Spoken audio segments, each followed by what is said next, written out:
दोस्तों नमस्ते, मैं सुशील कुलकर्णी। आप देख रहे हैं एनालाइजर न्यूज़ हिंदी।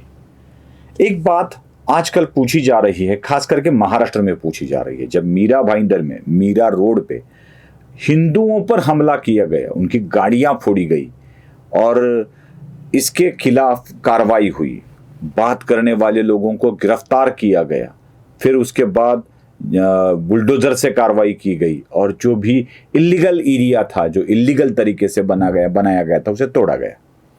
लोग पूछने लगे कि क्या बुलडोजर ही न्याय है? क्या बुलडोजर से ही कार्रवाई की जाती है? इस तरह का न्याय करेगी सरकार? क्या बुलडोजर की कार्रवाई के बाद यह सब थम जाएगा? ऐसी कई कई सवाल उठाए जा रहे हैं। जैसे इधर से ये सवाल उठाए जा रहे हैं ना, जैसे उधर से भी कुछ सवाल उठाए जा रहे हैं। सरकार ने बुलडोजर की कार्रवाई को देरी क्यों की? क्यों नहीं सरकार इस कार्रवाई को पहले जल्दी कर लेती है? कई तरह की बातें हो रही है। हम इसी के ऊपर जरा विस्तार से चर्चा करते हैं, समझ लेते हैं इन बातों को कि बुलडोजर वाली कार्रवाई जो होती है वो न्याय है या कुछ और है। एक बात तो तय है दोस्तों, हाथ उठे तो इबादत के लिए उठने चाहिए। हाथ अगर उठते हैं तो किसी की मदद के लिए उठने चाहिए। हाथ अगर उठते हैं तो हाथ से हाथ मिलाकर आगे बढ़ने के लिए उठने चाहिए। हाथ अगर उठते हैं तो किसी का ढाढ़स बंधाने के लिए उठने चाहिए।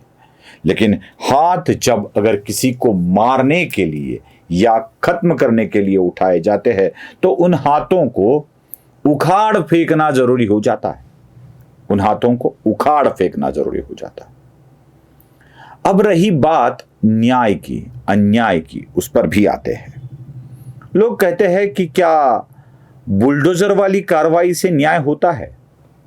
मैं एक बात स्पष्ट कर देता हूं, किसी भी चीज में न्याय देने की जिम्मेदारी न्यायपालिका की है और तालुका स्तर से लेके दिल्ली तक, उच्चतम न्यायालय तक हमारे पास इसके कई पर्याय उपलब्ध हैं।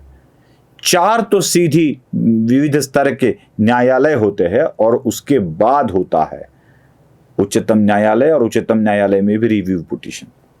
तो न्याय देने का काम सरकार का नहीं होता है, वो न्याय नहीं दे सकती है। सरकार का काम होता है सुचारू रूप से चलाया जाए, व्यवस्था को चलाया जाए। जो भी व्यवस्था स्थापित की जा चुकी है उस व्यवस्था को चलाया जाए। संविधान की तरफ से जो व्यवस्था लागू की गई है उसको चलाया जाए। तो सरकार जो कार्रवाई करती है ना, उसे न्याय नहीं कहते। सरकार जो कार्रवाई करती है उसे व्यवस्था कहते हैं। और व्यवस्था क्या है? गैर व्यवस्था को दूर करना, अव्यवस्था को दूर करना, या किसी व्यवस्था में व्यवधान पैदा होते हैं तो उसे दूर करना। आई बात समझ में? किसी व्यवस्था में अगर व्यवधान आता है, विपत्ति आती है, कोई प्रॉब्लम क्रिएट हो जाता है तो उसे दूर करना सरकार का काम होता है। और व्यवस्था सुचारू रूप से चले, यह काम सरकार को देखना पड़ता है। हम अक्सर एक शब्द इस्तेमाल करते हैं, कानून और व्यवस्था। यह कानून और व्यवस्था का पालन करना, संचालन करना सरकार की जिम्मेदारी होती है और कुछ गलत ना हो यह देखना भी सरकार का काम होता है। अगर गलत होता है तो उसे रोकने का काम भी सरकार को करना पड़ता है, जिसके लिए गृह विभाग कार्यरत रहता है। मतलब अगर चोरी होने के बाद चोर को पकड़ा जाए और उसे न्यायालय के सामने लिया जाए तो जो दी जाती है वो सजा। लेकिन चोरी करते वक्त ही चोरों को पकड़ा जाए या चोरी करने की मंशा लेकर अगर कोई घूम रहा है तो उसे पकड़ा जाए, इसे कहते हैं व्यवस्था।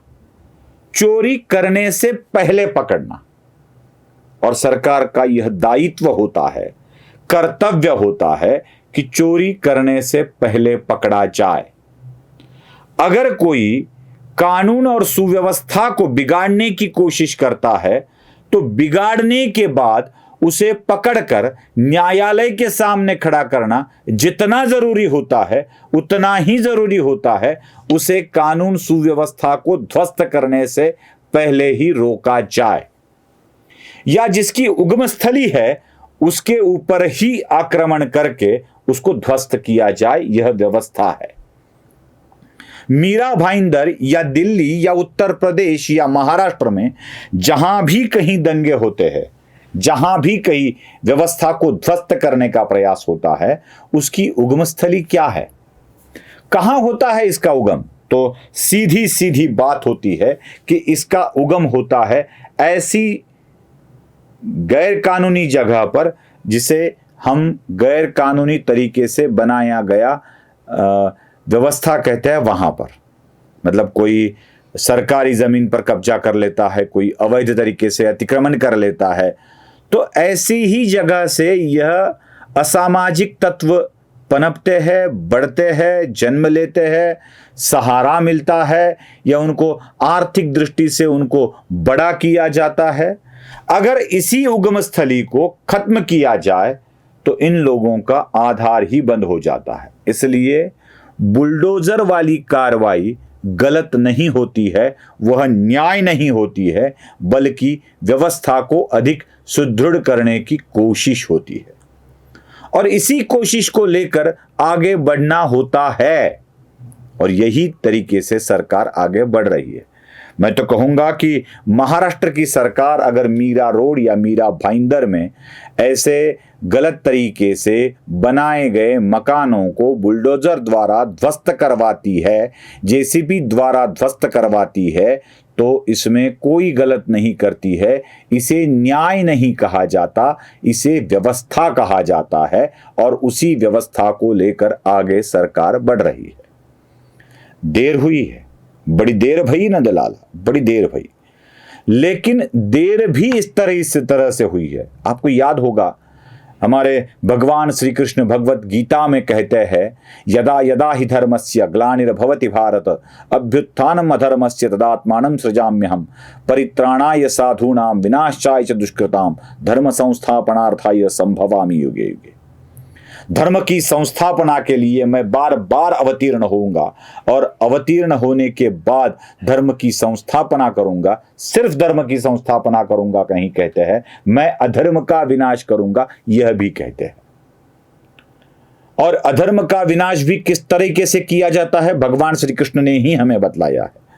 उन्होंने कहा है, शिशुपाल जैसे अपराधी के 100 अपराधों को भी क्षमा कर दिया जाता है, तुरंत व्यवस्था हाथ में नहीं ली जाती।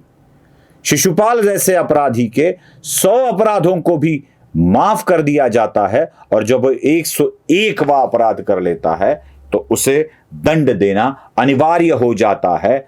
उसी दंड देने की व्यवस्था को ही हमारे यहां दंड संहिता कहा जाता है, दंड संहिता कहा जाता है।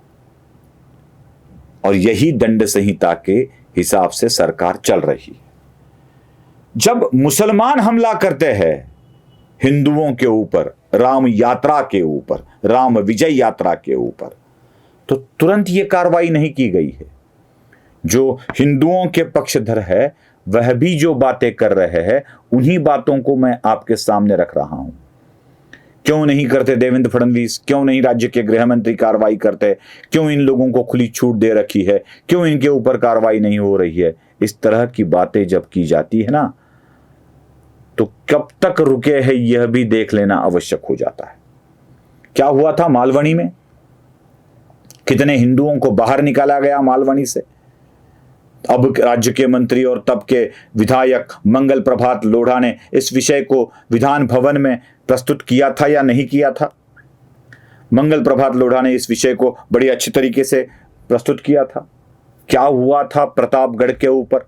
अफजल खान की कब्र को वहां कब्र बनाकर उसको कितना बड़ा किया गया था और उसको ध्वस्त करने के बाद कितने हंगामे करने की कोशिश की गई थी। क्या हुआ था अचलपुर में महाराष्ट्र के? क्या हुआ था अमरावती में? क्या हुआ था छत्रपति संभाजीनगर में? राम मंदिर के को जलाने की कोशिश की गई थी छत्रपति संभाजीनगर में। अचलपुर में हिंदुओं पर हमले कैसे किए गए थे?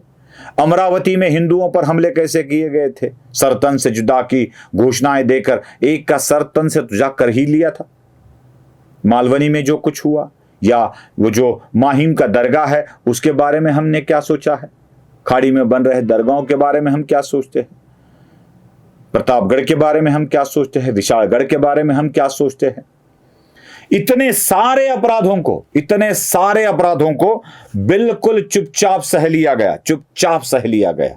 और इन्हीं अपराधों को जब सहा गया तब बार बार कहा जा रहा था, हाथ उठाना है तो इबादत के लिए उठाओ, हाथ उठाना है तो किसी की मदद के लिए उठाओ, हाथ उठाना है तो हाथ जोड़ने के लिए उठाओ। हाथ बार बार अगर किसी को मारने के लिए उठाए जाते हैं तो उखाड़ दिए जाएंगे। यह सरकार की जिम्मेदारी होती है और इसी को व्यवस्था कहा जाता है। इसलिए मीरा रोड पे हुई कार्रवाई का मैं पूरी तरह से समर्थन करता हूं और यह इशारा जो सरकार दे रही है, कह रही है कि उखाड़ देंगे, तो यही बात याद रखनी चाहिए। अगर हाथ मारने के लिए उठाए जाते हैं तो उखाड़ दिए जाएंगे। नमस्ते।